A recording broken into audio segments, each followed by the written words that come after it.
The scene opens with a young man named Bakery One calling out for his mother and screaming in shock, wondering what happened. His father coldly confronts him, ordering him not to make a fuss and to leave immediately. He then gives orders for the matter to be kept strictly confidential and for no news to leak. He announces that the Bakery family will not seek revenge for what happened. He explains that he is making this decision for the good of the family and the greater good, and specifically warns his son against acting alone to seek revenge. Bakery One shows extreme shock and pain. He then bursts into tears in his father's face, asking how he can claim to be a man when he refuses to even respond to his wife's murder, let alone seek revenge for her. He calls him inhuman. He declares that he will leave, stating that he no longer has any ties to the Bakery family. As he runs away, he realizes he doesn't have enough strength to take revenge in his current state, so he vows to seek immense power that no one can ignore.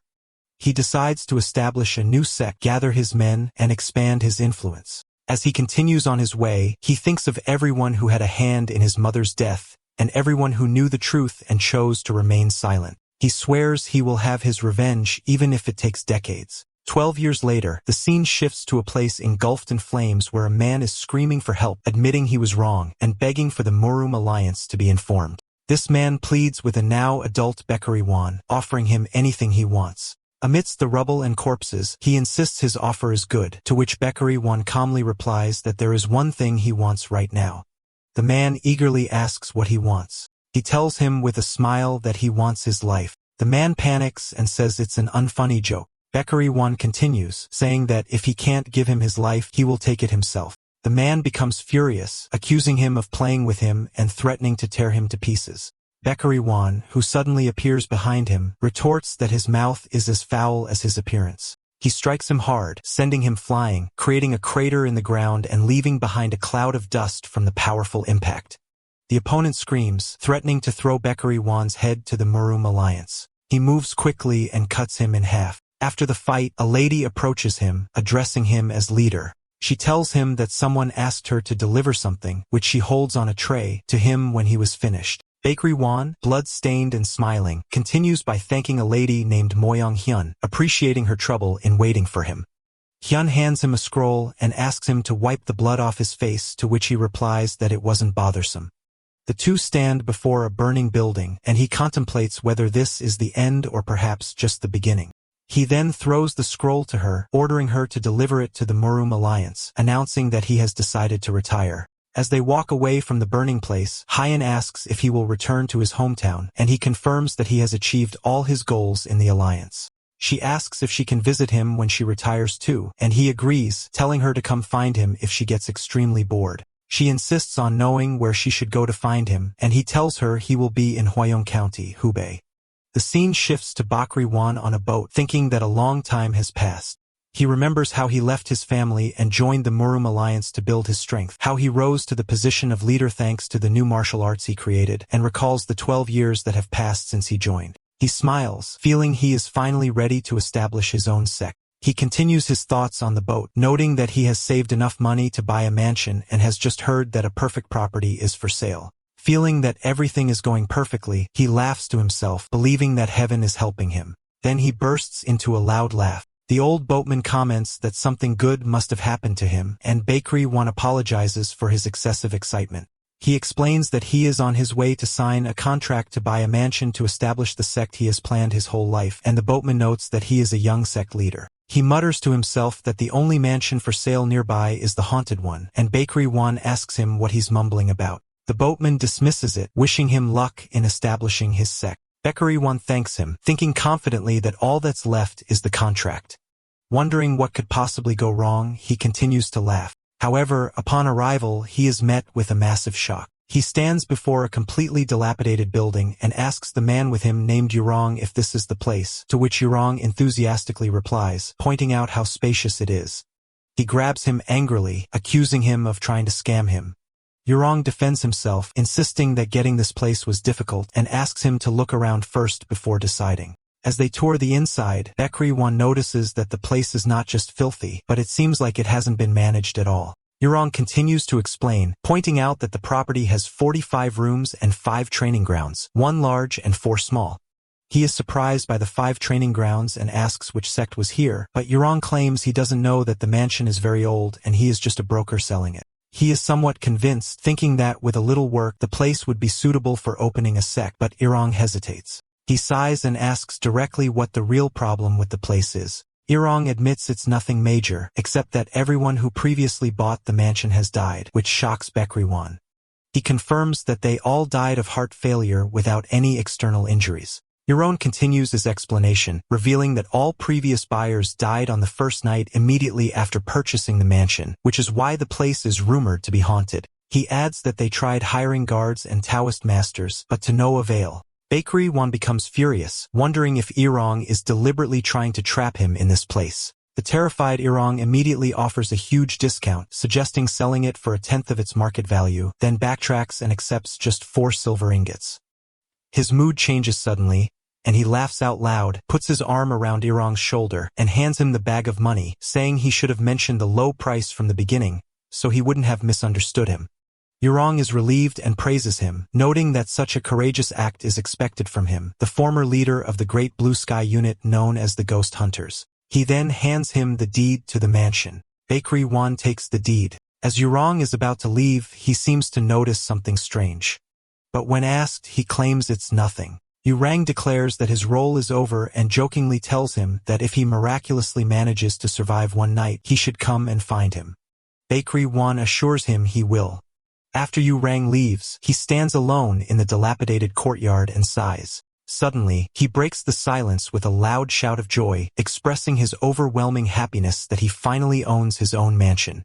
He runs inside excitedly, laughing, and says that all that's left now is to find disciples for his new sect.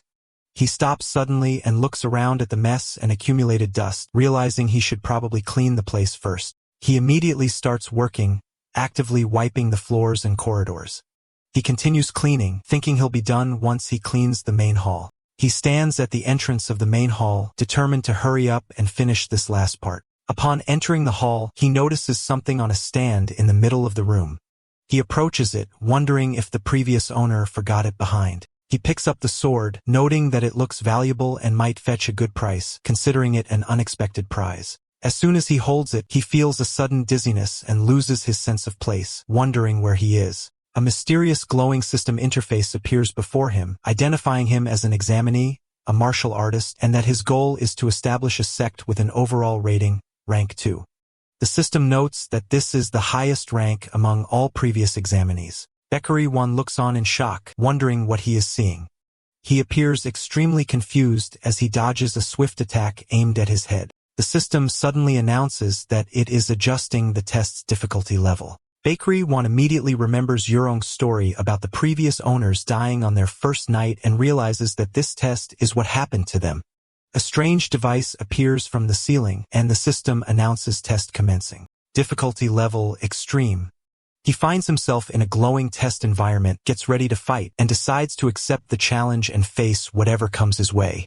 The system announces that the test area is the Hall of Strength. He powerfully blocks an attack and shouts defiantly, "Bring it on," declaring that he will prove to everyone that he is not just an ordinary person, but the former leader of the Murum Alliance's Great Blue Sky unit. He takes a fighting stance and urges the test to come, and the system responds by announcing the initialization of the Sect system. Suddenly, everything disappears, and he returns to the main hall, bewildered and wondering what happened. He stumbles back and shouts for Yurong. The next morning, Yurong appears sitting in his office. And when Baekri-wan sees him, he greets him calmly and coolly asks if anything strange happened to him during the night. He storms into Yurong's office and grabs him by the clothes in a state of intense anger, screaming in his face why he didn't tell him something like this, the system would appear. He continues to scream, pointing to the blue system window, which only he can see, saying this thing has been following him since last night and asking what it is. Yurong looks at him strangely, confirming that he sees nothing, and asks if he hit his head the previous night. He lets him go, grumbling, and Yurong takes the opportunity to smile, slyly offering to take the mansion back if he's worried. One refuses the offer, insisting he still needs the mansion and that he must now prepare for the Sect's opening ceremony, which requires a lot of preparation. He starts listing his needs, explaining that he first needs uniforms, about 20 sets, and asks Yurong if he has any recommendations for fabric stores. He replies that he can recommend some nearby stores, but warns him that making deals won't be easy right now. He explains that everyone is busy trying to win the favor of the Hwangryong Trading Company, a name one recognizes. Euron confirms it's the famous company that has been supplying the royal family with fabrics for generations. Euron continues to describe the immense influence of the Hwangryong Trading Company even within the Murum world, where it deals with both righteous and evil sects to the point that even the great clans deal with it cautiously. He then sips his tea and tells Wan mockingly that given his budget, he shouldn't even think about Hwangryong fabrics because they are completely out of his league. Wan admits his words are true, but they still hurt. Euron adds that they might hesitate to deal with the owner of a famously haunted mansion anyway, and advises him to go look in the regular fabric street. Meanwhile, the system window appears complaining about being called a pet ghost animal, and one orders it to stay quiet. He suddenly stops, realizing something. He only signed the contract for the mansion yesterday. So how did the rumor of the haunted mansion spread so quickly? Euron coldly replies with the proverb, words travel faster than feet. One narrows his eyes, and with a dark expression, he realizes that Euron himself spread the rumor. Euron doesn't try to deny it. One sighs and decides that, in any case, it's free promotion for his new sect. Euron trembles with fear and tries to justify it by saying that Wan's survival is proof that the place isn't dangerous and that everything is fine. Wan confronts him and screams at him, accusing him of bringing the haunted mansion and causing his problems. In the fabric street, a vendor calmly replies, telling him he won't sell to him. The merchant locks the shop door in his face, repeating that he can't sell him anything as Wan pleads with him to at least listen. The merchant throws something in his face and orders him to get away, calling him a cursed ghost man. As he walks away, he hears people whispering about him, wondering again how fast rumors spread, and tries to calm himself down so people don't think the heavenly healer, his nickname, has gone crazy. Suddenly, he hears someone shouting for another to let him go. He turns to see a man holding a young boy, Seo Wu, who was clinging to him. The boy screaming that the man promised to heal his sister. An old man, elder, runs towards them, calling out to the boy, Su Wu. The boy explains to the elder that these warriors tricked him, took his money, and didn't treat his sister. The man gets angry and punches Su Wu hard in the face, shouting that his sister is hopeless, and that even the doctors have given up on her, while the elder screams the beaten boy's name. The old man intervenes, noticing the men's attire, and recognizes them as members of the Baekhyun sect, asking how they can bully a child like that. The highest-ranking member of the group orders his subordinate to handle the matter quietly and ensure the news doesn't reach the sect leader. The subordinate, a huge man, smiles, cracks his knuckles, and tells the elder and the boy they should have been polite, but now they've forced him to get his hands bloody again. The huge man smiles mockingly. Before he can move, he receives a sudden powerful kick to the face from Baekry Wan. The man falls to the ground unconscious, and the highest-ranking member of the Baekrim sect is stunned, shouting and demanding to know the identity of the attacker. One stands calmly, looks towards the elder and the boy, then replies to the man that his name might not be famous yet, but it's polite to answer when asked. He confidently introduces himself, announcing that he is Baekhyai Wan, leader of the Heavenly Bliss sect. The senior member of the Baekry Wan sect shouts angrily, questioning how an unknown sect dares to interfere in the affairs of the Baekry Wan sect. The senior man rushes to attack. Baekry Wan counters with a swift and powerful attack, aiming for his hand. He stands over his fallen opponents, coolly commenting that judging people based on their sex name is not a good habit. He adds that it's especially bad to do so when they don't even know their opponent's skill. Another man gets angry and launches an attack, shouting threats and asking if one dares to oppose the Baekhyun sect and asks if he even realizes what that means. Baekry Wan skillfully dodges the attack and delivers a counter-punch to his face, simply replying that he has no idea. After knocking him down, the squad leader seems to realize something, muttering and wondering if the former Great Master of the Murum Alliance's Blue Sky is the one who bought the haunted mansion. One puts his hand on his face in annoyance as the stunned man asks if he is the one. He grumbles to himself, wondering how far the stupid rumor has spread. He complains that, because of this rumor, he couldn't even get a uniform, describing it as annoying. He then turns to the Baekhyun member demanding he stop chattering behind his back and face him in a fight instead. The man considers this a public challenge to the Baekhyun sect, jumps into the air to attack him, and vows that he will regret his arrogance. A fierce fight breaks out between the two, the ground shattering from the force of their clash. Baekry Wan dodges his opponent's swift attacks. Another person tries to sneak up on him from behind. One blocks their strikes before delivering finishing blows. The members of the Baekhyun sect fall to the ground, defeated. As the man lies on the ground in shock, one tells him that if he wanted a challenge, he got one. He grabs the large sword he found in the mansion, his eyes gleaming, and invites the man to come and find him at the Heavenly Bliss sect anytime if he wants a fight. He suggests he leave quietly unless he wants to see something worse. The members of the Baekhyun sect flee, vowing revenge. Baekhyun turns to the elder and the boy, Seo Woo, and asks if they are okay, and the boy calls him warrior. Seo Woo gets up excitedly, reminding Baekhyun that he's looking for a uniform and announces that his sister is very skilled at making clothes. He suddenly bows deeply before him, begging him to save his sister. Baekhyun is embarrassed and tells him he needs a doctor for that while the blue system window appears next to him. The window announces the discovery of a new business opportunity and that the target's rating is rank 3, while the boy smiles hopefully. His expression changes immediately, and he smiles thinking that rank 3 looks promising and asks the boy to tell him more about it. Seo Woo begins to explain as they walk, stating that their parents died last year, leaving only him and his sister. He continues that his sister is skilled at handicrafts, so they were able to manage. But she recently fell ill with a disease that freezes her limbs. Baekhyun thinks about this strange illness. He asks the elder about his relationship with them. The elder explains that he runs a small fabric shop in the next village and that he used to give the boy's sister some work, but he got worried when he lost contact with her. Seo Woo leads Baekhyun and the elder to his home, announcing their arrival. They enter a dilapidated hut, which makes one secretly hope the place doesn't collapse on them. Seo Woo rushes inside calling for his sister, excitedly telling her he brought a ghost-slaying warrior to save her.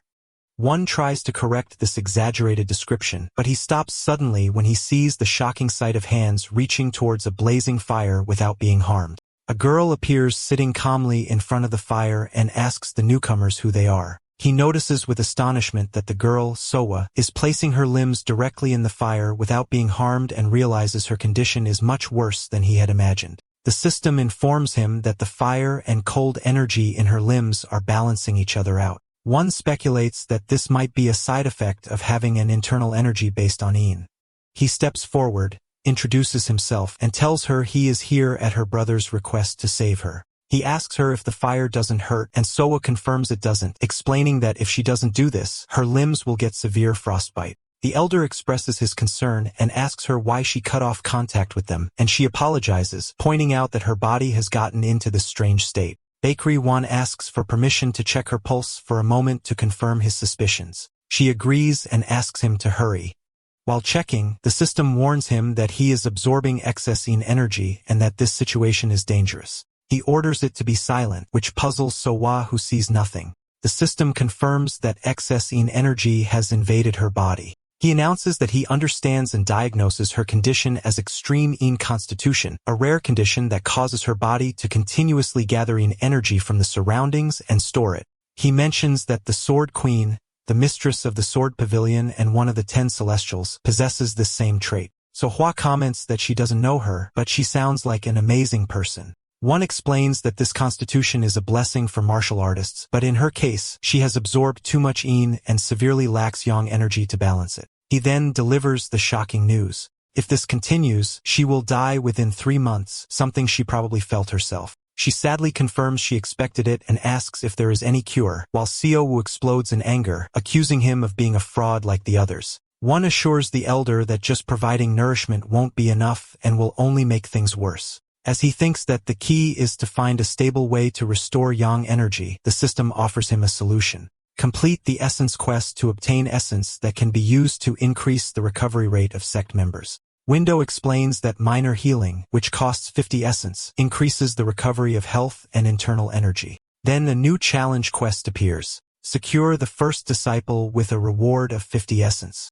One realizes the opportunity before him where he can cure Soa and gain a disciple at the same time, hitting 2 birds with 1 stone. He turns to them excitedly and announces that he may have found a way. He then speaks directly to Soa and offers her to become his disciple in the Heavenly Bliss sect. Soa shows her shock at the sudden offer and asks him what he means by asking her to become his disciple. He simply asks her to trust him this time. She expresses her hesitation, explaining that she has never learned martial arts before and that the request is sudden.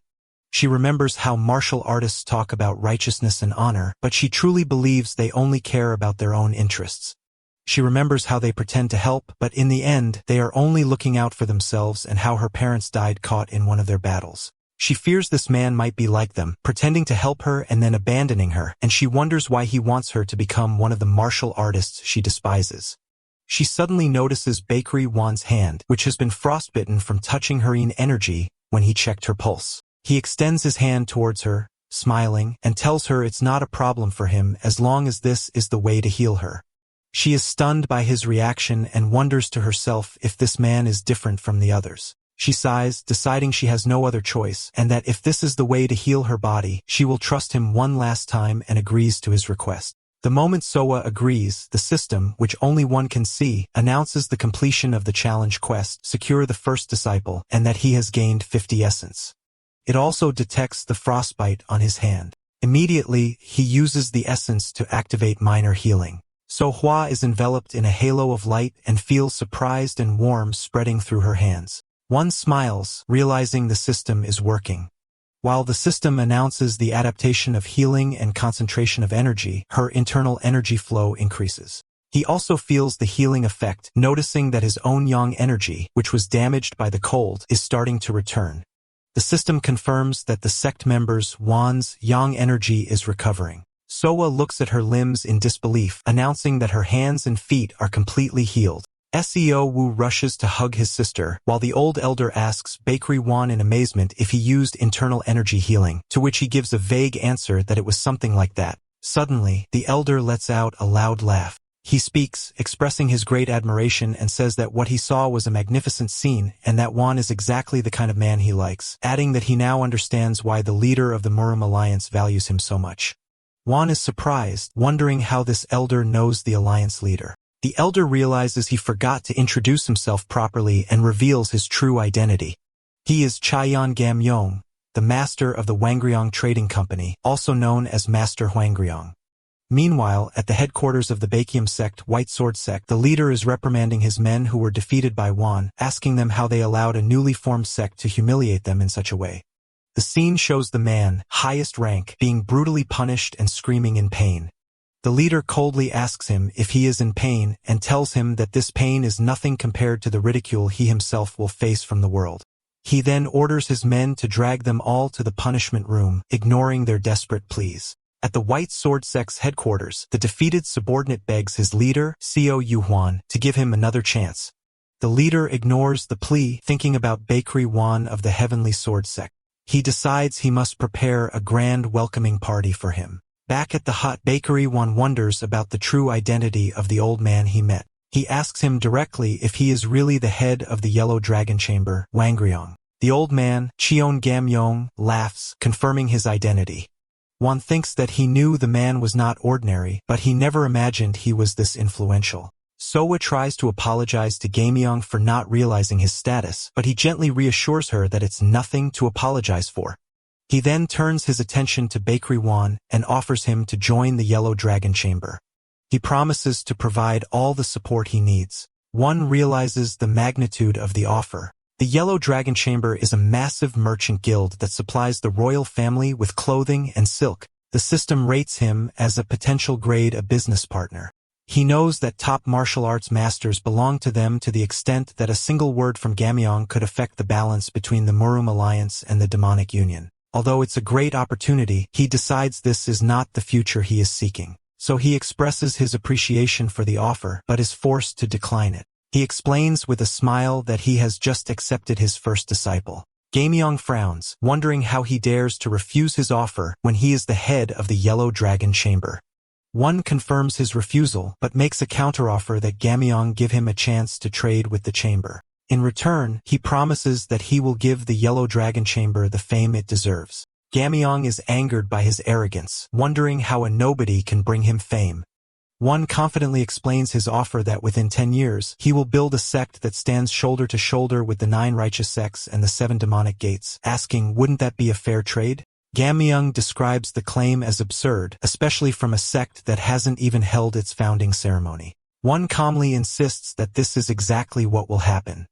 Gamyeong suddenly bursts out laughing, admitting that Won has the nerve to make bold claims. Won adds that the fame he promised is not for Gamyeong personally, which puzzles the latter. He reveals his plan.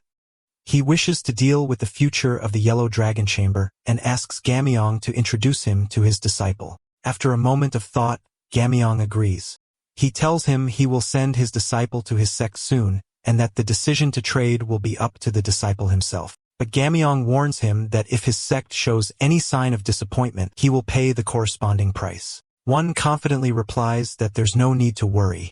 Gamyeong declares that the matter is settled. Suddenly, shouts ordering for silk to be brought. The scene shifts outside to show a group of people appearing outside the hut with a cart loaded with goods, and servants greet Gamyeong, kneeling on the ground. Cheon Gamyeong, Master Hwangryong, presents Bakery Won with a huge pile of silk, asking him to accept it as a deposit and a gift of appreciation for the entertaining proposal he made. This generosity impresses Soa and Seo Woo. Bakery Won accepts the gift thankfully, thinking about how powerful Gamyeong and his men are, admitting that they are true masters. As Gamyeong leaves, he thinks about Bakery Won's arrogance and his audacity to claim he would bring him fame, and he notes that this arrogance reminds him of someone else exactly like him. He calls one of his men and tells him that since they are already out, he would like to visit an old friend and orders them to head to the demonic union. He smiles, saying it's been a long time since he drank with the union's leader. Back at Bakery Won's sect headquarters, which is now clean and beautiful, Soa asks him what he thinks of the new robe she made herself. He enthusiastically replies that he loves the robe and that it's perfect. He appears wearing a magnificent robe, and the system displays a message stating that it is a heavenly silk robe that has increased his dignity and charm. Soa expresses her happiness that he likes the robe and apologizes, saying it's her first time working with such fine silk. One comments on how comfortable he feels moving in the new robe, while Seo Woo watches them with admiration. Suddenly, a system window appears before him, announcing that he has created a garment of exceptional quality and asking him to choose his reward. He sees a reward window offering advanced healing technique, elixir of superior talent, or unlock unique trait. While thinking that the technique and elixir sound great, he decides to choose to unlock a unique trait first. The system announces that he can now unlock his disciple's traits. A window appears displaying Sowa's information, 17 years old, describing her as being born with an extreme Een body and having exceptional potential as a martial artist, but lacking in stamina due to inactivity. The system displays the available traits, diligence, hardship, and responsibility. However, a warning appears that the disciple's internal energy is insufficient and unlocking traits is currently unavailable. One angrily wonders why he can't choose any of them. The system explains that the disciple must grow and level up before the traits can be unlocked. One describes this as unfair. He decides he has no choice but to help Sowa grow so they can unlock these traits. He turns to her and announces that it's time to start proper training. Sowa feels nervous, wondering if she will be good at martial arts and fears making mistakes. She remembers what he told her earlier when he said everything would be fine and that he could fix her and help her change. She gathers her courage, decides to trust him, and eagerly asks him what the first technique she will learn is. He tells her that her first training is the horse stance, also known as the rider's stance. She is visibly disappointed as she was expecting something more impressive. He explains to her that this is the best basic exercise to build her weak stamina and tells her to focus on strengthening her body for now. She asks him how long she should hold the position. He smiles and tells her the goal is about 1 hour, then yells at her to start. She looks determined but hesitant. She expresses her doubts, saying she has never done anything like this before and asks if she can really learn martial arts. He reassures her, reminding her that she has an extreme Een body. He explains that her body naturally gathers internal energy, and although it's Een energy, it will stabilize once she forms a core for it. He thinks to himself happily that she is a heavenly talent he can never let go of. Iran comes running towards him in a state of panic and hands him a sealed letter, telling him it's from the White Sword Sect. Iran worriedly asks if one knows their leader. He receives the letter realizing it's about the men he defeated the previous day, while Seo Woo continues to curse them and call them scoundrels. Upon reading the letter, he discovers it is an invitation addressed to the Heavenly Sword Sect, his new sect, to participate in a martial arts tournament. Yerang explains that the White Sword Sect is the dominant force in the region, and their leader is famous for his bad temper and his reputation for dismantling weak sects under the guise of friendly duels. He finds it strange that a leader of this stature would target a dishonorable sect like theirs. One is annoyed by this insult and asks if he means to insult his sect, and Iran quickly backtracks, insisting it was a misunderstanding. Bakri Wan smiles, understanding that the leader's goal is to humiliate a rising sect and finds this amusing. He declares that this is a perfect opportunity to spread his sect's name. His disciple Sowa expresses her concern, pointing out that there are only 2 of them and that she might hold him back. He surprises her by telling her that she is the one who will participate in the tournament and by herself. After she processes the words, she screams in terror that she will be fighting alone. Later that night, Sowa lies exhausted on the floor, complaining that her stamina has decreased and wondering why she is being forced to practice the horse stance excessively. She hasn't practiced with a sword all day and has only learned the basic cutting motions that children do. Her anxiety grows because the tournament is less than 2 weeks away. She seriously wonders what her sect leader is thinking. She remembers how he reassured her with a smile and told her not to worry, so she decides to get up immediately to go and ask him. She finds him awake in his room, sewing a garment and muttering to himself that it's harder than he thought. She notices he's talking to himself again. At the same moment, the system alerts him that the bleeding from the 23rd wound he inflicted on himself has started, and he angrily tells it to be quiet. She stands outside the door and watches him. One thinks to himself that he expects Sowa to start doubting the horse stance training soon, and that he must hurry and finish her training robes before she comes to him. He holds up the completed robe, hoping she will like it. She is moved by what he is doing for her and silently returns to her room. Suddenly, the system announces that Sowa's responsibility trait is about to blossom. One is surprised by the sudden notification. The day of the tournament hosted by the White Sword Sect arrives. At the registration table, some officials are grumbling, wondering why the friendly match suddenly became a tournament, and one points out that the rumor of their men being defeated by the Heavenly Bliss sect has already spread. They realize the leader plans to use the tournament to make an example of them in front of the other sects and to show the consequences of challenging the White Sword sect. One of the officials smiles mockingly, saying that these strangers picked the wrong fight, then looks up in surprise. He sees Bakri Wan and Sowa standing before him. She calmly asks him where to sign. The stunned official answers her. As she signs, he looks at her and thinks to himself, wondering if the sect hires its members based on looks, commenting, "She's so cute." The official at the registration desk makes a sarcastic comment about her clothes, which angers Wan. Later, at the sect headquarters, Bakri Wan asks his disciple her opinion on the new robe. And although he admits his sewing isn't perfect, she expresses her immense happiness with it. In the tournament arena, the leader of the White Sword Sect, Seo Yuan, announces the start of the White Sword Dueling Tournament, explaining that its purpose is to foster friendship among the righteous sects. He adds that it is also an event for the new buds who will lead the future, which is why he has revealed a small gift. The gift is open to be a lesser clarity pill, which astonishes the attendees. The system explains that it is a rare elixir refined by Wudong's Jianhu people, and taking it strengthens qi and blood and helps establish the energy center. Seo Yuan then announces that the winner of the tournament will receive this pill, which excites the crowd who praise his generosity. As an assistant informs the leader that the draw is ready, the latter smiles slyly, thinking to himself and calling the participants fools and insisting that he will make them never dare to challenge his sect again. He vows to show them the vast difference in power. The events move to Tournament Area 3, preliminary round, where Sowa stands nervously, wondering if she can perform well. Bakri Wan reassures her, asking her to remember her training, to which she worriedly replies that all she did was the horse stance. He tells her to trust him because he is the one who trained her. He assures her that she has become much stronger than she was. She decides to try, although she is not entirely convinced. The preliminary round in Area 3 begins. She introduces herself as Sowa of the Heavenly Bliss sect, and her opponent introduces himself as Chongsam, a third-generation disciple of the Blue Moon sect. He scoffs at her, noting that she not only lacks experience, but also looks like she's never held a sword before. She nervously admits that she has only been training for a month. The opponent becomes more sarcastic and vows to teach her a lesson and gives the referee the signal to start. He stands his ground boldly, telling her to attack with all her might. But in a single moment, she approaches him and delivers a knockout blow, sending him to the ground amidst the astonishment of the audience. And the referees who couldn't believe the match was decided with a single strike, Bakri Wan smiles, reminding her that he asked her to trust him. The stunned referee announces the victory of Sowa of the Heavenly Bliss Sect. Bakri Wan thinks about his strategy, explaining to himself that over the past 2 weeks, he taught her the mindset of a martial artist.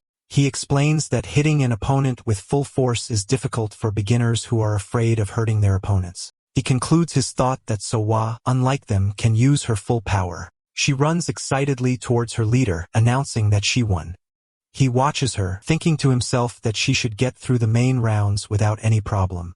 He decides he no longer needs to worry about her, and that he should now wander around to see if there are any other interesting participants. The referee announces the next match for Jin Guang of the White Sword Sect, which catches his attention. He watches as Jin Guang quickly defeats his opponent, who begs him to wait. The defeated opponent admits his loss. But ignoring the surrender, Jin Guang raises his sword with a fierce red aura. He delivers a brutal blow to his downed opponent, who screams for him to stop. The referee intervenes, shouting that the match is already over. Jin Guang is declared the winner. One watches the scene with disgust, noting that Jin Guang is a despicable person who resorts to dirty tricks even against an opponent he clearly outmatches. So Hua runs happily towards him, telling him she has reached the main rounds. She tells him excitedly that she used all her strength and won easily, just as he told her. Suddenly, she feels a strong and uncomfortable killing intent and realizes it's coming from the person one is looking at, Jin Guang. He tells her that if things continue this way, she will likely face him in the main rounds. Someone interrupts them, congratulating them on their progress, and reveals his identity as Xiao Yuahuan, the leader of the White Sword Sect, which shocks Sowa. He offers a fake apology for the rudeness of his disciples the previous day. One coldly replies that it doesn't bother him, but adds sarcastically that it seems the leader's disciples need more training. The leader ignores the insult and praises Sowa, considering a young girl reaching the main rounds to be wonderful. But he adds that it's a pity her next opponent is Ogium and that this is as far as she will go. He then offers her to join his sect, pointing out her special talent. One replies mockingly, thanking the leader for his kind words about his paintings, meaning his disciple. He adds that the disciples of the White Sword Sect seem somewhat useful. The word somewhat angers the leader, who immediately calls one of his disciples, Wang Bal. He orders him to escort Wan and Sowa to their rooms and wishes them to enjoy the rest of the event. Wan replies that they will enjoy it if they can. As they walk, Wang Bal introduces himself as the first sword disciple of the White Sword Sect. The system notes that he, 21 years old, has an exceptional muscular build and a talent for quickly understanding and mastering new movements. He guides them towards the place where they will be staying. Suddenly, one starts feeling Wang Bal's shoulder and arm muscles. He smiles and praises him for his great height and build, which causes Wang Bal's face to turn red as he thanks him awkwardly. He quickly opens the guest room door and asks them to rest, then leaves. Sowa thanks him, then turns to Wan to ask his opinion on her next opponent, but he asks her for her opinion instead. He continues talking to her, telling her with a smile that he considers that fellow, Wang Bal, to be like a younger brother to her, which greatly shocks her with this sudden statement. The scene flashes back to the past, where the leader of the White Sword Sect, Xiao Yuan, is interrogating a young man asking for his name, and the young man confirms his name is Wang Bal. The leader is impressed by his strong physique and excellent muscles for his age and tells him he has talent and will become a disciple of the White Sword Sect. Wang Bal thanks him with great enthusiasm. Later, during a training duel, he is easily defeated by another disciple named Jin Guang. A spectator comments on how amazing it is that Jin Guang defeated a disciple 3 years his senior. Wang Bal, lying on the ground, tries to explain to Jin Guang that it was just training and there was no need for such harshness. The leader turns his face away, declaring he was mistaken about Wang Bal. The young man looks on in shock, while the leader declares he was nothing but an empty shell with a good build. He coldly orders him to spend the rest of his life cleaning up after his younger colleagues. The flashback ends, and Wang Bal wakes up startled from this nightmare. He is surprised to find Jin Guang in his room, who tells him he's awake. He explains he came to warm up before the tournament. Wang Bal tries to apologize, claiming he's not feeling well. Jin Guang scoffs at his excuse and insists he needs him now. He adds mockingly that as a man whose only asset is his physique, he should at least make himself useful at times like these. Wang Bal reluctantly agrees. He tells him to hurry up. He's just doing a light warm-up and leaves, leaving Wang Bal in a state of despair. Back at the tournament arena, the referee announces the start of the semi-final match.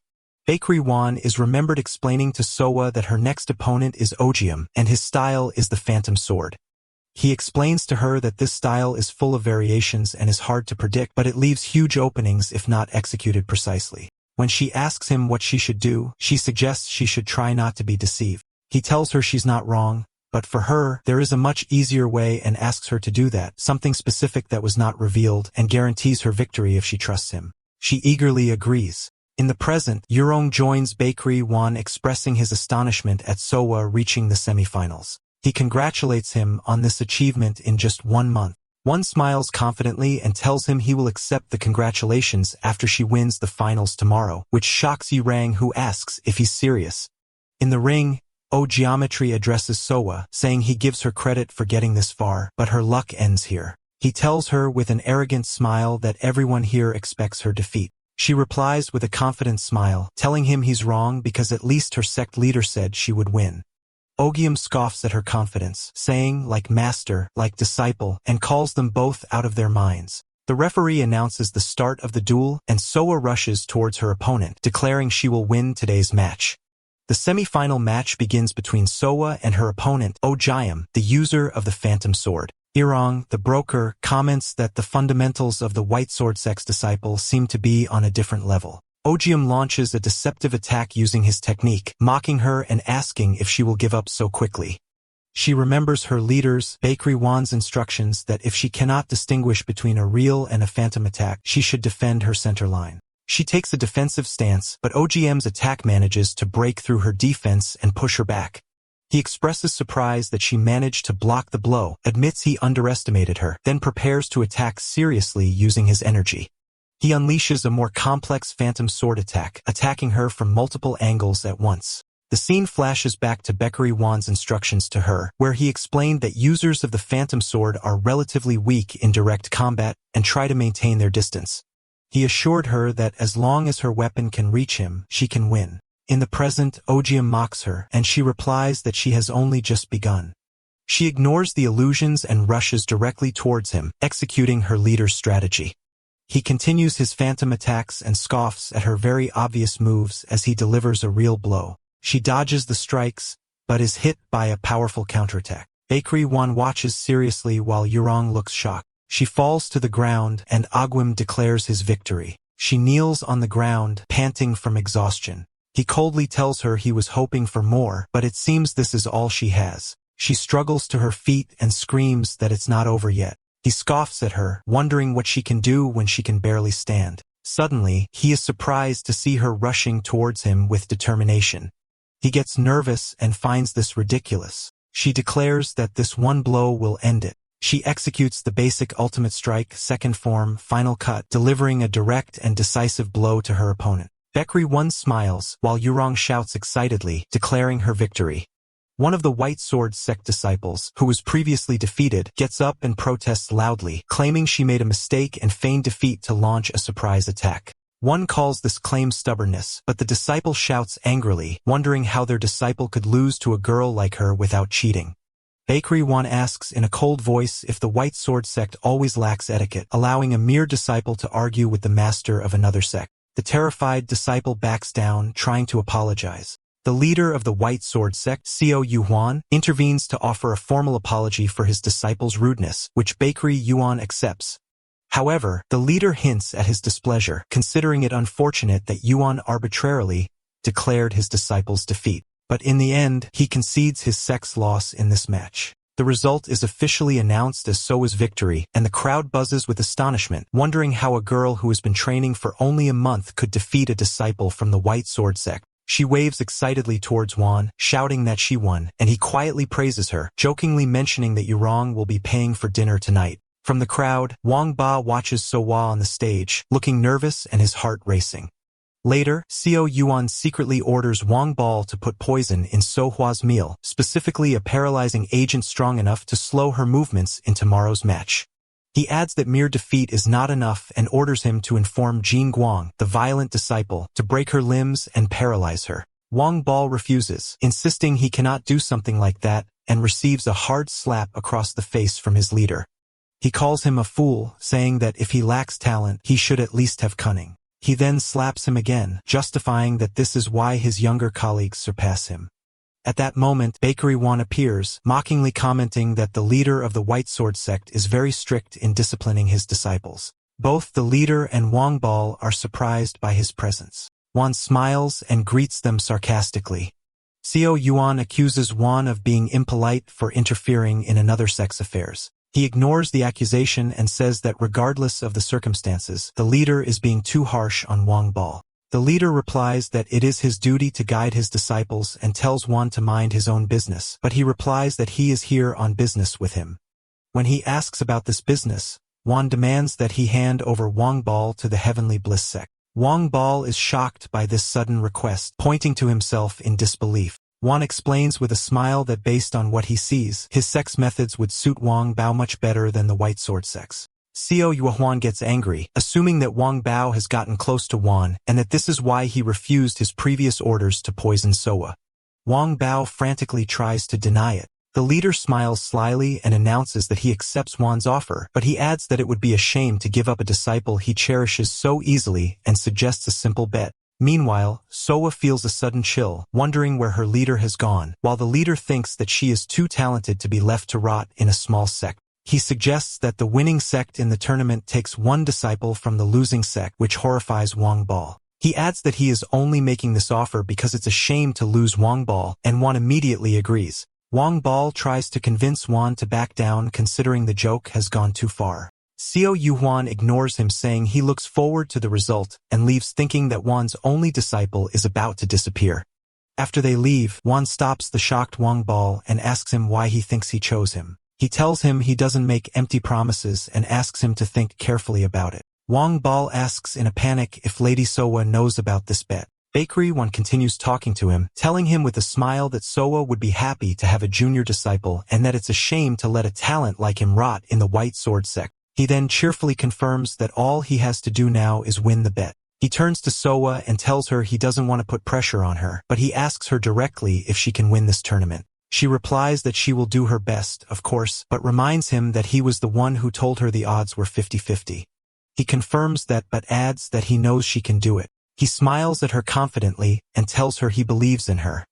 Her determination strengthens, and she enthusiastically replies that she will win. At that moment, the system appears announcing that Soa's responsibility trait has awakened. Elsewhere, the leader of the White Sword Sect, Xiao Yuan, warns his disciple Jin Guang not to be careless. He orders him that he must win and that there will be no more humiliation. Jin Guang agrees with him. Wang Bao approaches him and advises him to be careful. Jin Guang scoffs, insisting he won't be as reckless as Ogium, and mocks Wang Bao for putting his trust in the lucky shot that the beginner Soa made. He declares with determination that he will go and crush every bit of that false hope. In the final dueling arena, the referee calls the contestants, Soa and Jin Guang, to come forward. Jin Guang addresses Soa, acknowledging her reaching the finals, but tells her that her lucky streak ends here. She calmly replies that they will have to fight to find out. The duel begins, and Jin Guang thinks that as a beginner, Soa will try to avoid direct confrontation and seize opportunities. But he is surprised when she rushes directly towards him. He is forced to block her powerful strike, letting out a muffled cry of surprise. He is shocked, wondering how her internal energy could be stronger than he thought. She remembers what Wan explained to her, that her opponent would assume her internal energy is minimal, but he reminds her that she possesses an extreme body, a constitution that naturally accumulates internal energy. She continues to launch attacks at Jin Guang. She thinks she has one chance. She jumps high into the air, which surprises Jin Guang. He prepares to avoid her attack. He then delivers a powerful blow to her. She falls to the ground hard. So Hua stands up, and Jin Guang admits to her that her energy was stronger than he expected. He gets up and launches an attack, shouting that she is nothing but a beginner. She manages to block his attack, but the force of the impact sends her stumbling backward. She concludes that her opponent is strong compared to those she has faced before. He vows that he will end this in 10 seconds. She struggles, thinking that she can't lose like this. As she continues to fight, the system announces that her responsibility trait has been activated. It explains that the diligence and hardship traits have been confirmed and that based on responsibility, they will merge together. As a result of this merger, a new unique trait known as Clear Mirror Still Water manifests. Explains that this trait greatly enhances insight and judgment in difficult and critical situations. Thanks to this new ability, she manages to dodge Jin Guang's surprise attack, but she loses her weapon. She feels anxious about this dangerous situation and feels fear from the dangerous aura emanating from him. Jin Guang acknowledges her resilience, but threateningly wonders if she can withstand his next blow as he prepares a powerful and dangerous attack. She is shown preparing for the blow. He rushes in for a finishing blow, shouting that it's over. Bakery One calls out her name, worried about her. She remembers her leader's words telling her he believes in her. A massive collision occurs. Bakery Wan is extremely worried about the outcome, while Yerang looks shocked. The leader Xiao Yuan recognizes the technique, wondering if it's the cold Yin art. So Hua executes the basic ultimate strike, third form, 1 point, surrounded by an aura of icy energy. After she executes the attack, she feels numbness in her hand. She falls to the ground, and Bakery Huang is shocked. He rushes towards the ring calling out to her, but the referee stops him, reminding him that he is not allowed to go up during the duel.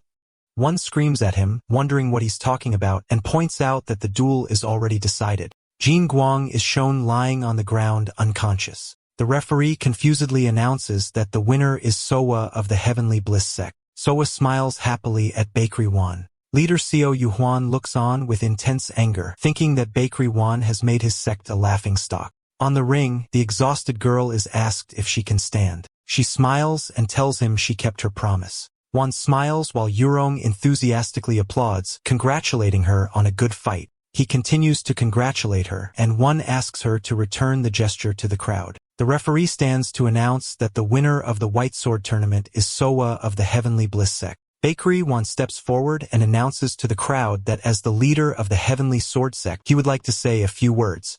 He announces that 1 month from now, the official founding ceremony of the Heavenly Sword Sect will be held, and he requests the attendance of everyone present. His announcement causes a great stir among the crowd as people wonder how the White Sword Sect could lose to a new sect that hasn't even held its official founding ceremony. The leader of the White Sword Sect, Xiao Yuhuang, erupts in anger, screaming at Bakery Wan, calling him a bastard and accusing him of using the tournament as a platform to announce his sect's founding ceremony. He continues his accusations, claiming he hid the fact that his disciple used the cold Yin skill and dared to act in front of him. When he steps forward to attack, his disciple Wang Pao stops him, grabbing his arm, which angers him, and he asks what he is doing. He begs him to remain calm. His anger grows, and he accuses Wang Pao of already siding with the Heavenly Sword Sect and prepares to attack him. He declares that traitors must be executed immediately to Wang Pao's horror. He launches a powerful attack towards him, but Bakery One suddenly appears to block the attack and coldly asks him what he is doing. He declares that Wang Pao is now a disciple of the Heavenly Sword Sect and warns him against treating him recklessly. With glowing eyes, he offers that if he is dissatisfied with the tournament's result, he can fight him personally on Wang Pao's behalf. He squeezes his hand hard. He suppresses his intense anger, pushes him away, and shouts at him to do as he pleases. As he leaves, he screams at Wang Pao, telling him he despises the sight of him and ordering him to get lost. He clenches his fist in rage, vowing never to forget the humiliation Bakery One caused him. As they walk, Wan asks Wang Pao if he still has any regrets. He denies it, but expresses doubt in his ability to start over as someone who lacks talent. He places a hand on his shoulder, reassuring him that he is already a fine martial artist and promises to prove it to him without a doubt. He is deeply moved, and his eyes well up with tears as he recalls his former master's insults, who called him an empty shell and just a good-looking man. With renewed determination, he thanks him and vows to work hard from now on. The system announces that he has officially become the second disciple of the Heavenly Sword Sect. With the tournament concluded, Euron complains that one stole the spotlight with his announcement even though Sowa was the one who won. 2 weeks later at the sect's headquarters, Wang Pao is seen training diligently in the horse stance. He pants from exhaustion and asks his master what he should do besides the horse stance, while Sowa runs by playfully, laughing and calling out to him. She clears her throat, taking on the role of the senior disciple, and tells him that the leader always emphasizes the basics. She, with 2 months of training, advises him not to be impatient and to train hard to one day become like her. He, with 8 years of training, laughs awkwardly and agrees. He smiles and says he's still confident in his physical skills, so she tells him that if that's the case, he can fetch the water himself. Baekari Won observes his new disciple, and the system displays his profile. Wang Paul, 21 years old, second disciple. It reveals his strengths, an exceptional bone structure, and a prodigious talent for understanding and absorbing techniques, and his weaknesses, a very low sense of chi energy. He gathers internal energy slowly. This can be compensated for with spirit concentration. His unique, currently unusable traits also appear: shy, diligent, self-disciplined. He confirms that this matches his suspicions. He analyzes that his talent lies in his understanding of techniques and his firm mental image. In addition to his endurance, as he watches him play with Xiao Wu, he thinks about his new disciples, first Soa and now Wang Pal, and smiles, satisfied with his keen eye for talent. Yurong asks him how the preparations for the founding ceremony are going. Won thanks him, confirming that things have gone smoothly thanks to his help. Yurong humbly says he's just an investor, then tells him that thanks to the promotion during the tournament, many messages have arrived from people confirming their intention to attend the founding ceremony, which surprises him. But he adds a caveat, telling him that among the letters is an order from the Murum Alliance, which shocks him. He opens the scroll only to discover that the Murum Alliance is demanding they undergo a plagiarism review regarding the Baekari family's core skill, which greatly bewilders him.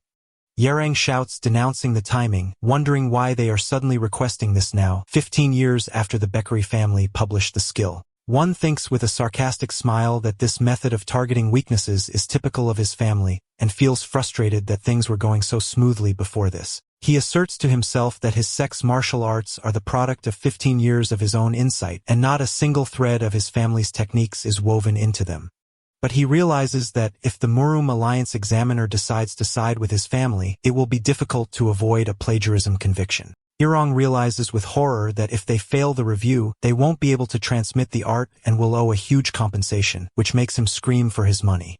He adds that even if they get a re-examination later, the standards will be much stricter. Wang Paul interrupts him by entering and calling for the sect leader. Yurong announces that he must leave now and exits, leaving Wan and Wang Pal. Wan thinks they will most likely target the founding ceremony. He decides they must check the differences in the core skills of as many known sects and houses as possible, so they can't find loopholes to accuse them of plagiarism, but he faces a problem in how to obtain these core skills immediately. Meanwhile, his 2 disciples, Soa and Wang Pal, call out to him in confusion. Soa rushes in screaming, sect leader, looking extremely frustrated, and he asks them what's happening. They tell him that guests have arrived, which startles him. At the entrance, a woman named Chong wonders if that stingy patriarch really bought this property. Her huge companion, Nam Gang Wu, warns her not to touch anything recklessly before he kills her. When Wan appears, he asks them their identities. Namgung Wu greets him, calling him by his old title, Great Patriarch of the Blue Sky Unit. The 2 guests are introduced. Namgung Wu, a member of the Great Blue Sky Unit from the Namgung family, and Chong, the unit's leader. He then asks him if he is now the leader of the Heavenly Sword Sect. Baekari Wan starts laughing, which puzzles Soa, and says that their arrival could turn everything around, and he thinks about his family. Meanwhile, elsewhere, Yerang discusses the situation with his aide, postulating that if this request is backed by the well-connected Baekari family, the Murum Alliance is likely to side with them, and he wonders if they should pull out. But his aide replies that there's no need to hesitate, pointing out that this trial is on a completely different level and not a simple problem like the one with the White Sword Sect. Euron calls for his aide, Gayam, and orders him to draft and send a letter. When asked where, he explains that if they fear the influence of the Murum Alliance and his family, perhaps they should raise the stakes. He smiles slyly, declaring he'll see if they can drag the demonic union into this as well. At the Baekari family headquarters, someone speaks to the master of the outer hall, Baekari Syng, saying he is committing a needless act. It becomes clear that he is speaking to the head of the family, Wan's father, questioning the point of requesting a plagiarism review for a core skill of a sect that hasn't even opened yet, and reminds him that he warned him not to provoke him.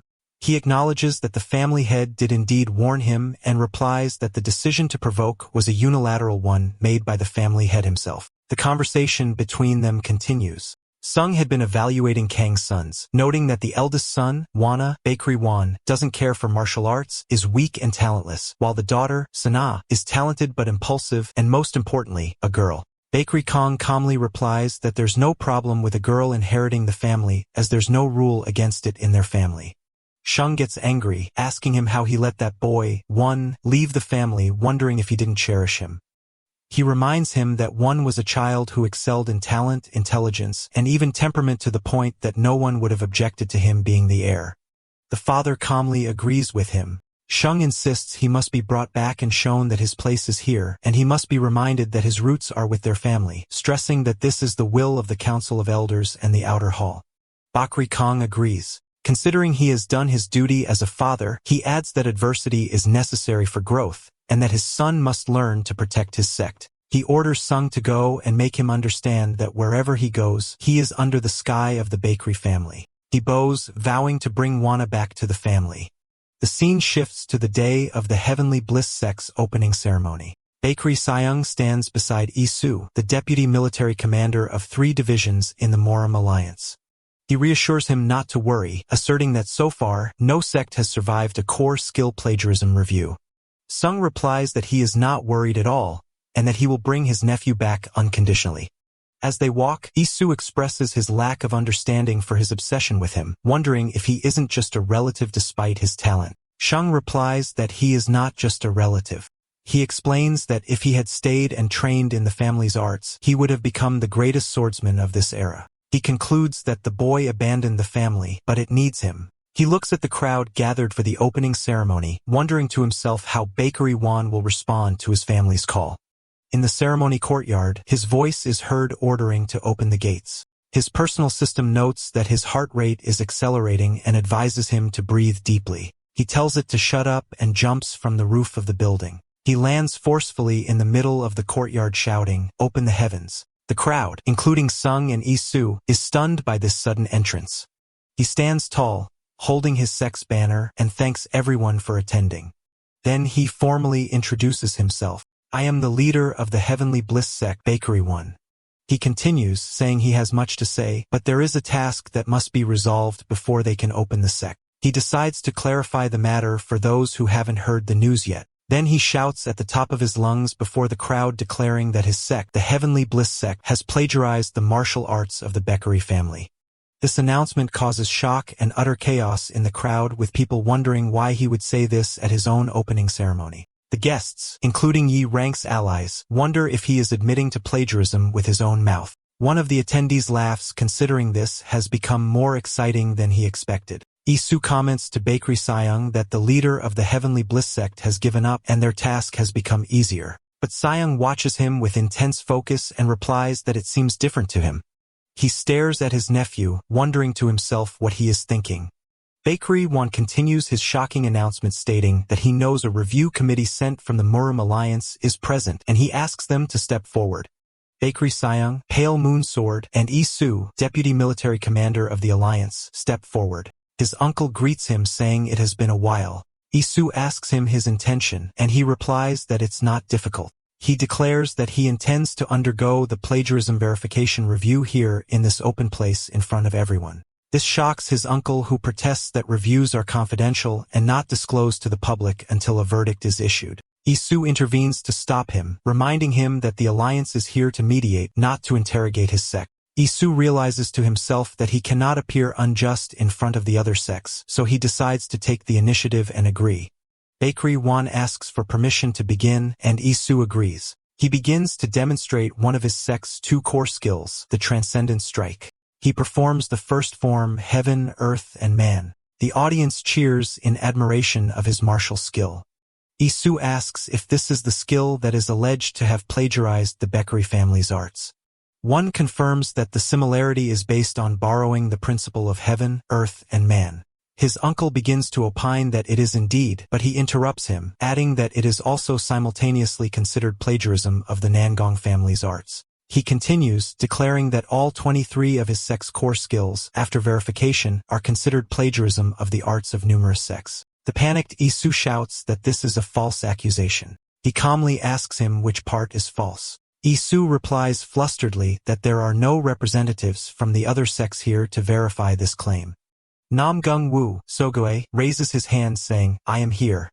He steps forward amidst the astonishment of the attendees who recognize him as a member of the Nangong family. Then Chong Sojungwoo raises her hand, announcing that she is also here as a representative of the Wudong sect, and the crowd recognizes her as well.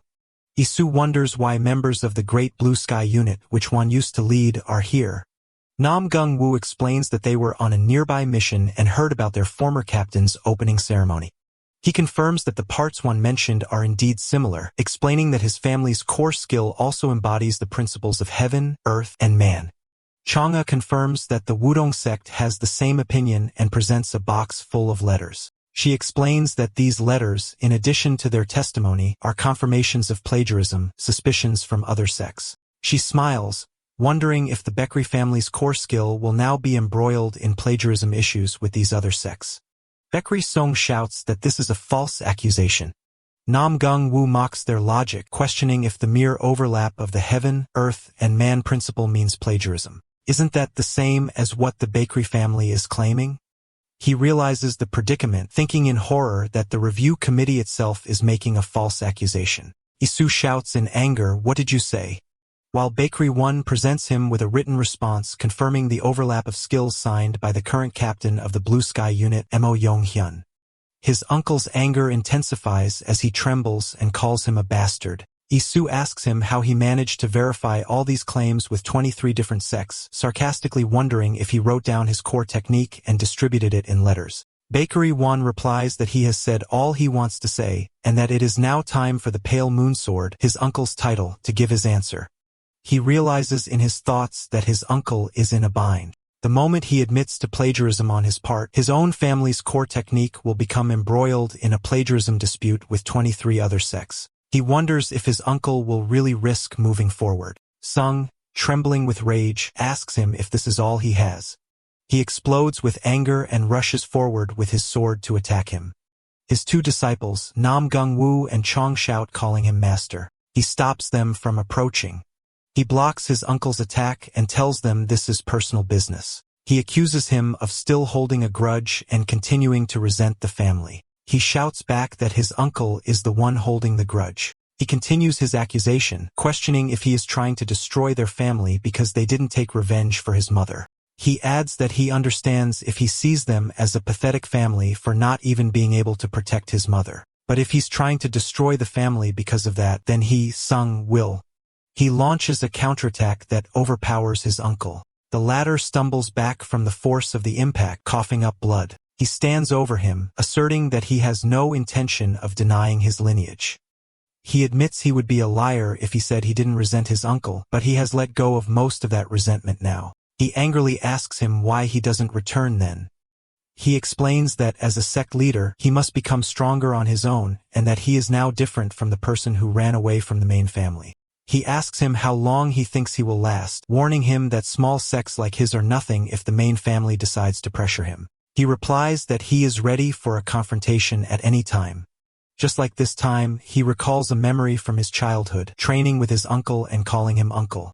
He remembers how he proudly shouted that he had finally succeeded in blocking one of his strikes, and his uncle laughs, telling him his pet name to get ready for another strike. Back to the present, he addresses his uncle lying on the ground, telling him that as the leader of the Heavenly Bliss sect, his core technique and martial arts are not plagiarized from any other sect. Then he adds, as his nephew from the Baekri family, that he asks him to wait a little longer, vowing that he will reveal everything one day. His uncle gives a faint smile. He gets up and officially announces his identity. Baekri Seong, the outer head of the Baekri family and the younger brother of the current family head, announcing his name as Chongwoo. He declares before the crowd that the Heavenly Bliss sect did not plagiarize the martial arts of the Baekri family. The crowd erupts in cheers and applause. Among the audience, a masked person smiles, thinking that he was prepared to intervene if things went south, but it seems one didn't need any help, praising the old man, Iran, for his good choice of person. Meanwhile, Jie Yam, a disciple of the master of the Yellow Dragon Room, appears, scolding the masked man and telling him to be quiet. The aide grumbles about coming all this way, but expresses amazement at the palace, wondering if it's a divine weapon or a wondrous artifact. The masked man, Saturyanju, master of the demonic union, appears and smiles, commenting that Bakery Wan is a more interesting person than he thought. He announces that he will leave first and disappears into the shadows. Gayam watches him leave and thinks that this person was her first business partner. Back at the Heavenly Bliss Sect headquarters later, Soa looks shocked as she thinks about how unbelievable what is happening is. The scene shows that 3 days have passed since the founding ceremony, with Wang Pao sweeping the courtyard and grumbling that not a single person has come to join the sect. Bakery Wan tries to maintain his composure, but he grips his writing brush with such fury that it almost breaks, prompting Soha to warn him. The system detects that his heart rate is fluctuating. He ponders how to get new disciples, concluding that it requires either a very high reputation or building trust by contributing to the local community over a long period. He considers sending Wang Pao to bring in business, but reconsiders and hands Soa a document to send to the Hawan Trading Company.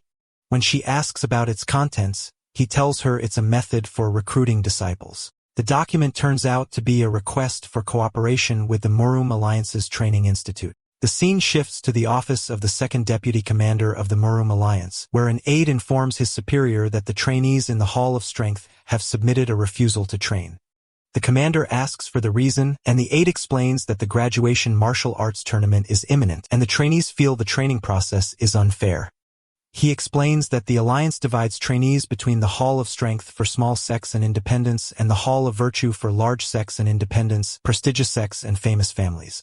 The commander, Jigal Byong, comments that the Hall of Strength usually offers a fair fight, but the aide clarifies that this year's batch from the Hall of Virtue is exceptionally strong, and the Hall of Strength has lost the tournament for 3 consecutive years, and their morale is very low.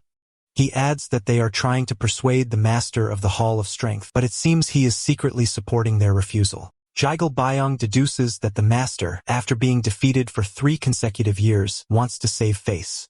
At that moment, a carrier pigeon arrives carrying one's message. After reading the message, the commander, Jigal Hui, orders his aide to gather all the trainees of the Hall of Strength and declares that the training will proceed as scheduled. In the mountains near Huayong County, the trainees are seen training hard. One of them suddenly wakes up. It's revealed to be trainee Xian Wu Kong, panting in his bed. He reflects, known as a trainee in the Hall of Strength, wondering how long he will continue to bring shame upon himself. He gets up at night to find his colleague, Xian Munchuk, writing.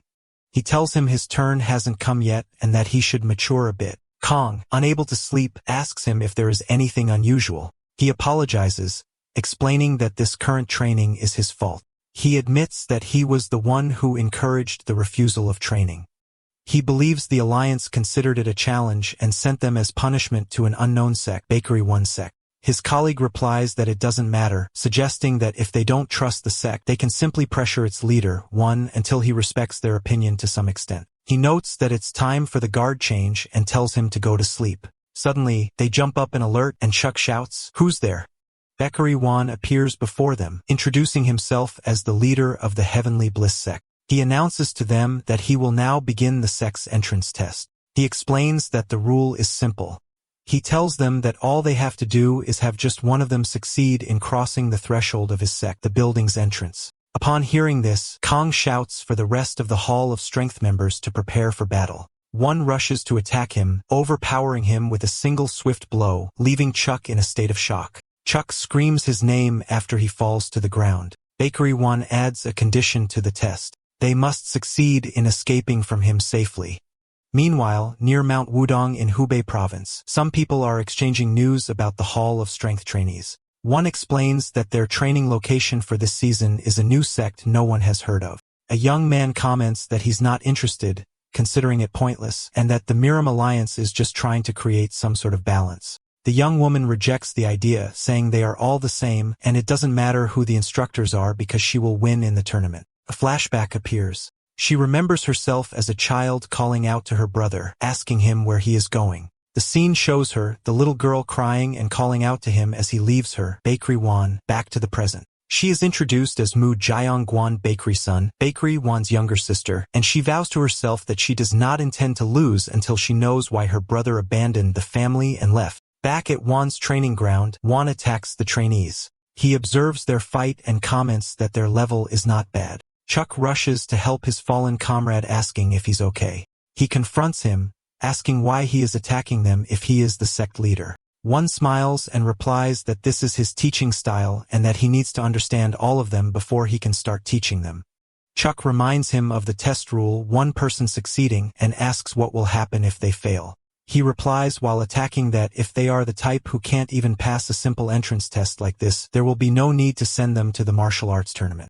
He explains that he plans to tie up everyone who fails and throw them in the storeroom until all the matches are over, and he declares that this is the greatest humiliation a martial artist can suffer, defeat without even a chance to fight. Chuck shouts and asks him to wait. As the attack continues, Kong suddenly appears before him and blocks his attack. The trainee, Seoman Chuck, smiles and boldly asks him if defeating him here would be considered passing the entrance test. Bakery One accepts the challenge and tells them to attack. They attack together, and he comments that it's a good decision. The scene shows a violent clash, and they scream in pain. He explains that their decision would have been good if not for the fact that their opponent is him. Kong is shown in a state of shock. He stands before the trainees he has easily defeated in size. He mocks them, wondering where their initial spirit went and how they could get flustered by a simple setback. The trainee, Seon Og Gang, gets up and attacks again, to which one comments, "Good." He analyzes his attack, noting that despite his fighting spirit, his movements seem a bit stiff. Yoon rushes from behind him and tries to surprise him with a sudden attack. He moves quickly, swiftly aiming his leg towards her, but he stops just before it would decapitate her. He notes that Seoman Chuck is quick to assess the situation and seems to have witnessed real combat. He blocks the attacks and thinks that they are all extremely tense due to panic. He delivers a powerful counter blow to Chuck, making him scream in pain. He concludes that they are completely failing to take advantage of their numerical superiority. He addresses Cyan OG Gang, pointing out the hesitation in his movements, and sarcastically asks if he's worried about hurting him. He adds mockingly, how could he hurt him with this pathetic level of skill? But thinks to himself that these three, Kong, Chuck, and Yoon, are the most prominent. He decides to provoke them a little. He expresses his deep disappointment in them and how they turned into a disorganized mob just by facing an unexpected opponent. He tells them that the rumors about defeatism controlling them seem to be true, which angers Kong. Seoman Chuck speaks to him. He formulates a plan and tells him to handle the defense. He believes one is deliberately matching their level and that the three of them, with Dan Ryun, can definitely create an opening. He completes the plan that when Kong sees the opening, he will charge, and Dan Ryun must finish it. One notices they've finally decided to get serious, but comments that they are too slow and rushes to attack them. He attacks, and Cyan OG Gang is shown in a shocked defensive posture. He delivers a powerful kick towards him, sending him flying. The others take advantage of his distraction, quickly approaching from two different directions, and he stands in the middle while they are in shock. He notices that the trainees are launching a coordinated attack. The two, Chuck and Yoon, attack together, but he easily blocks them, sending them flying with a roundhouse kick, and they scream in pain.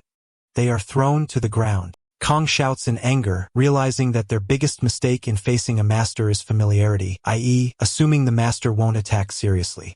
He confirms this, grabbing him, and calls them naively optimistic for believing he wouldn't use his full strength. He throws him to the ground, expressing his disappointment and that he expected a shred of talent from them.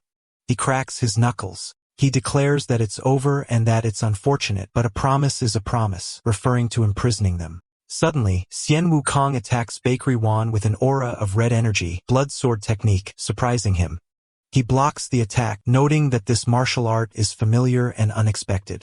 He recognizes the technique as belonging to the unorthodox faction and specifically today Heil Great Serpent Sword Hyungso, Kong Pants, thinking that he risked his life to pass this training. He orders him to show him his full power. He attacks ferociously. He blocks the powerful strike and feels a numbness in his hands. He looks on in amazement, thinking, this brat, and realizing his incredible talent. He starts to laugh, and his system announces that his excitement meter has risen for the first time in a while. He thinks to himself excitedly, I want this boy.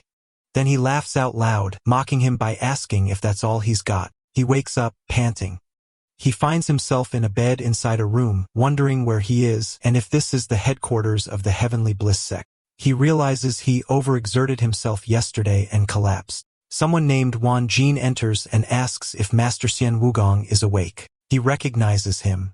He panics internally, realizing he used the blood sword technique of the unorthodox faction in front of him and fears he might have noticed he is from the unorthodox faction. He continues to panic, thinking this is bad, and that he might be executed as a spy before he can have his anticipated duel with the Mugyong Martial School. Wanjin tells him it's time for assembly and they should go, and he agrees nervously.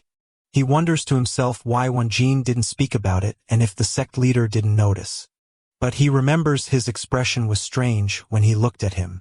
He's sure that he noticed and even recognized his sword energy and mentioned his master's name, Great Catastrophe Sword.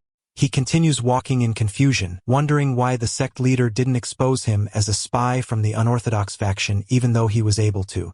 He keeps thinking, trying to understand what he is planning. When they arrive at the training ground, he greets them with a mysterious smile.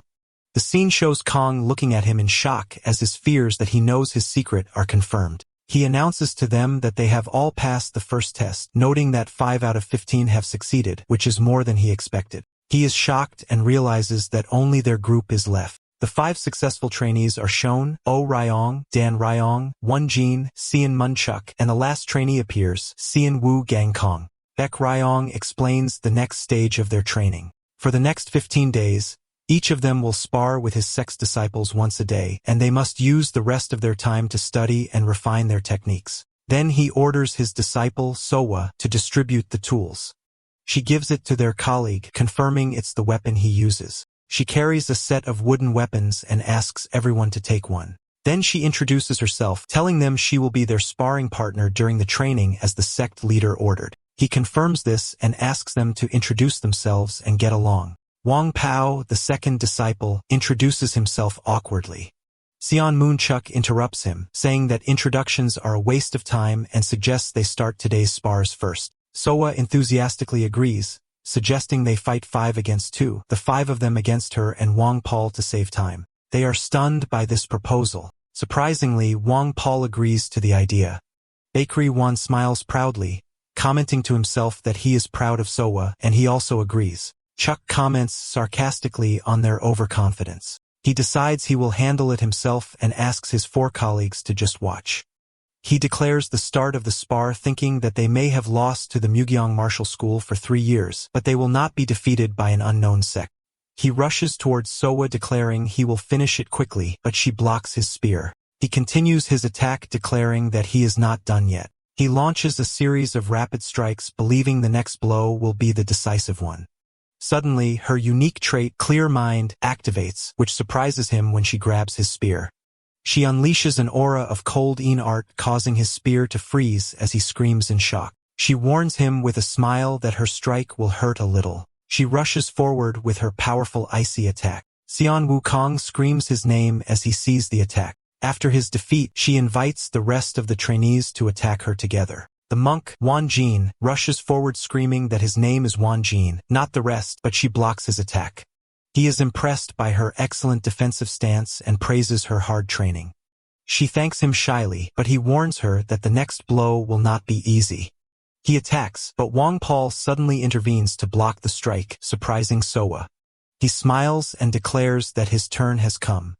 The scene shows him attacking Wanjin, but someone intervenes and restrains his hand with a whip. Ryan acknowledges their strength and declares that from now on, they will all attack with their full power. The 5 of them rush together to attack them, but they manage to block all of their coordinated attacks. Cian Wukong shouts in anger, not believing they are struggling against an unknown sect. Sowa notices in shock that Wang Pal is injured in his arm from Kang's attack. The scene shows him screaming, using his physical strength to pull Ryan's whip. He pulls her forcefully with the whip, and her comrades shout in concern for her. He throws her forcefully towards Kang, and the 2 fall defeated. After 4 of them are defeated, Sowa addresses Oh Ryong, who is left standing alone, and tells her the spar is already decided. She asks her if she still wants to continue. She looks at her defeated colleagues and realizes in shock that there were 5 of them, and they couldn't win. Bakery Wan smiles, declaring that it seems everything is over. Then he tells them, as an additional piece of information, that Sowa has only been learning formal martial arts for 1 month. Sowa smiles and winks at them as they are stunned. Kang wonders to himself what kind of training makes her so strong at this age. He addresses them, telling them that from now on, they must search for coordinated techniques that 2 or more of them can execute together. He reminds them that when he was at the Murian martial school, these tactics were the key to victory. He adds that this lesson should resonate even more, especially for them after they lost to the Mugyong martial school for 3 consecutive years. He explains that to achieve this, they must trust themselves and their comrades because this trust will build an unshakable confidence and increase their individual strength. He ends today's training and tells them to rest, and they thank him in unison. After the training ends, he asks trainee Xian Wu Gang to stay behind. The latter seems nervous about this summons. As the other trainees leave, exchanging praises for their skills, he activates a sound barrier via his personal system to ensure no one hears their conversation. He smiles at him, noting that he has become quick-witted because he realized the reason for his summons, while Wu Gang looks confused. He tells him they will continue their conversation from yesterday. He confronts him surrounded by a blue aura, directly revealing his knowledge of his true identity. He asks him why the young leader of the Blood Sword Sect and one of the pillars of the unorthodox faction is pretending to be a disciple at the Murian martial school. He demands a proper explanation and warns him of the consequences if he does not provide one. He repeats his question sharply, which terrifies him.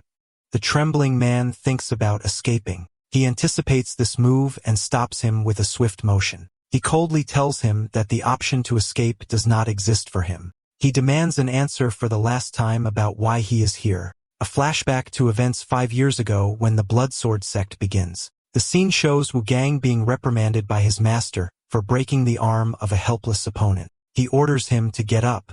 He shouts at him angrily, wondering why he didn't completely sever the opponent's arm or destroy his tendons to ensure he could never hold a sword again. He reminds him that he is the young leader of the Blood Sword Sect, a position that is supposed to be feared by all who follow the unorthodox path, and asks him how long he will continue to disappoint him. Then he issues a shocking order to kill his older sister, the sect's senior disciple. He explains that she is fighting on the front against the Murum Alliance and orders him to kill her, whether by a stab in the back or by infiltrating as a traitor. When he tries to protest, the master shouts that petty mercy could lead to the annihilation of the entire sect, and that this is the meaning of walking the unorthodox path. He threatens him that if he feels wronged, he will order his older sister to kill him instead. He warns him against escaping or committing suicide because he, the master, will kill her herself if he does. He tells him that his destiny in the end is to kill him and inherit the sect, and if he refuses, he will kill everyone around him. He declares that the only path before him is for him and his sister to kill each other. He kneels, defeated, declaring that he will obey him. He remembers, in the present, his decision to infiltrate the Murum Alliance as a spy and kill his older sister. He thinks as he faces him that he just needs to buy time until he can escape his master's watch. He shouts and lunges forcefully towards him, deciding to use his technique, the blood sword technique, against him. One easily blocks his attack. He smiles at him. He comments that he lacks the ability to assess his opponent's strength, but his decision to break through was a good one. He asks him to show his true strength. He shouts at him asking, "What do you want to do with me?" He continues his confrontation with him, telling him that he came here to train and that he cannot show his true strength using the arts of the orthodox path. He urges him to prove his worth, noting that unleashing his true power will make his upcoming duel with the Mugyong martial school much easier. He realizes that this fight is on a completely different level than the entrance test. He feels the danger, thinking that if he lets his guard down for a moment, he will die. He charges with a cry using the red blood sword technique. One blocks the attack, commenting that this is better than using orthodox techniques half-heartedly. He tells him with a smile that he was never suited for the arts of the unorthodox path because his nature does not align with it. He angrily asks him what he means. He explains that the techniques of the killing sword require a readiness to cut down anything in one's path, and this does not suit him. He shouts, questioning what he knows about him, and remembers his master's words about what it means to walk the unorthodox path. He continues his assessment, pointing out that his sword hesitates and lacks fighting spirit. He shouts at him to stop acting like he knows him. He strikes him, telling him that he is trying to hide his true self, but his sword betrays him. He asks him, while he is kneeling, about the truth he seeks. He shouts angrily, wondering if this matters in a world where everyone either kills or is killed. He responds by asking him why he carries a sword. He hesitates, then shouts, "I carry the sword for." Then a violent clash of energies occurs. He falls to his knees.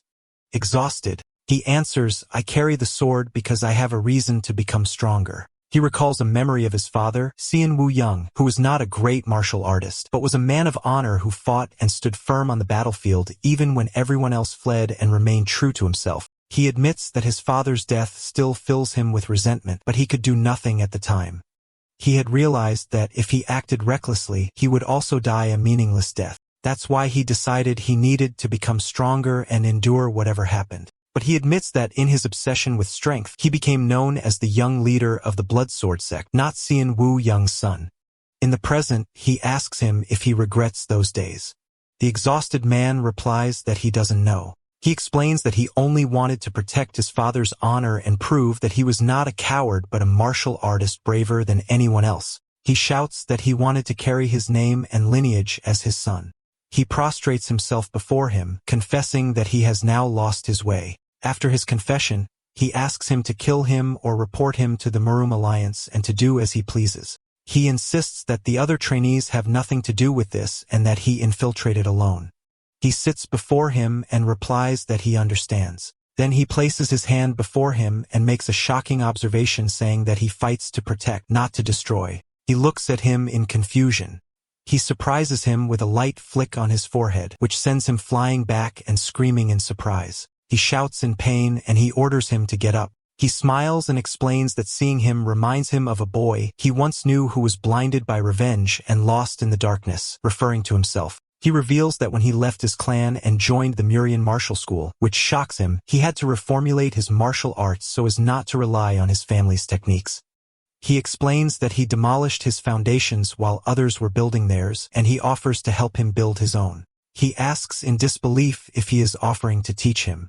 He thinks to himself that having a disciple of one of the 10 Celestials, referring to him, join him is good for his sect. Then he announces his plan to him. In the next 15 days, he will tear apart every technique he knows, and he must completely forget himself. He warns him that this process will bring immense pain and asks if he will follow him despite that. He asks him if he will become stronger if he does. He smiles and reassures him saying, "Don't worry. This is my job." The scene shifts to the Murum Alliance headquarters where 2 officials are discussing the exceptional current generation of disciples from the Mujiang Martial School. One confirms that their results are outstanding and that team leaders are already competing to recruit them. The first official reveals that the leader of the unorthodox faction alliance has proposed a bet regarding the upcoming competition. This news surprises the other official, Sword Saint Weijia, one of the 10 celestial peaks of the Orthodox Murum. The official explains that the leader of the unorthodox faction is betting on the Murian Martial School, the school of one's trainees, to win. If he loses, he will halt all expansion and aggression for 1 year. Weijia thinks that this bet on the weaker side is a proposal they cannot refuse as it will give them time to reorganize. He decides to raise the stakes, declaring that they cannot afford to lose this year. They announce their new instructor for the upcoming camp and the best talent from the Wudong Sect, a graduate of Mugyong School and the next strongest Wudong sword. This instructor is known by the title Azure Flow. The new instructor thinks of Bakery Wan's name and the Murian Martial School, noting that a long time has passed. Back at his sect, Soa collapses from exhaustion, complaining that the daily 2-on-5 spars are very harsh training for them. He suddenly appears and asks if they are already tired, then announces he will give them a reward. He explains that after their training is over, they will visit the Murum Alliance to watch the grand tournament. He tells them about a nearby blacksmith who forged his sword and presents them with a challenge. If they win more than 8 out of 15 spars, he will take them to have a custom weapon made for each of them. This excites both Soa and Wangpal. Soa asks what a custom weapon means. He explains it's a weapon made specifically for her. She cheers excitedly and declares she will definitely achieve it. On the next training day, Ryan expresses her amazement, asking her how she managed to find a counter to a move she taught her just yesterday.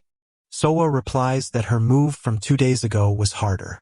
One Jean notes that she is particularly energetic today. Cian Munchik replies that the trainees, have also found their own motivation. Cian Munchik quietly asks Wang Paul if the sect leader is the type to only treat kindly the people he likes. Wang Paul looks embarrassed as Wan appears in the background attacking Wu Gang and replies nervously. The scene begins on a moonlit night showing Bakery Wan with trainee Xian Wu Gang tied to a large rock. He scolds him, calling him a fool, and asks if his orders to do nothing were that difficult. He protests, wondering if one expects him to sit idly and waste time. He calls this behavior ridiculous. He places a restraining rope on him, causing him to scream in pain.